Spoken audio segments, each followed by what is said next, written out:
ভারতীয় আধিপত্যবাদ বিরোধী আন্দোলনের শহীদ শরীফ ওসমান হাদির হত্যাকারীদের দ্রুত গ্রেফতার এবং বিচারের দাবিতে নাটোরে বিক্ষোভ ও অবস্থান কর্মসূচি পালিত হয়েছে।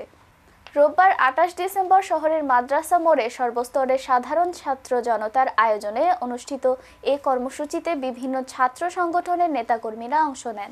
এ সময় উপস্থিত ছিলেন জেলা বৈষম্য বিরোধী ছাত্র আন্দোলনের সাবেক সদস্য সচিব ফুয়াদ ভূঁইয়া, চাকসুর সমাজসেবা ও মানবাধিকার বিষয়ক সম্পাদক আশরাফুল ইসলাম, জেলা ইসলামী ছাত্র আন্দোলনের রিয়াজ উদ্দিন নোমান, ইসলামী ছাত্র আন্দোলন নাটোর এবং নাটোর শহর শাখা ইসলামী ছাত্র শিবিরের সাধারণ সম্পাদক ফরিদ মণ্ডল।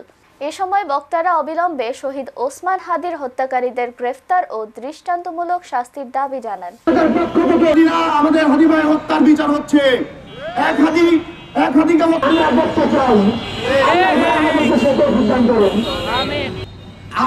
আর যদি এই হাদির ভাইয়ের বিচার যদি আমরা নিশ্চিত করবো মেনে নেবে না, আবরার ফাহাদ শহীদ হয়েছে না, কর্মসূচি আমরা আশা রাখবো যে নাটোরের যারা আমাদের শহীদ ওসমান হাদি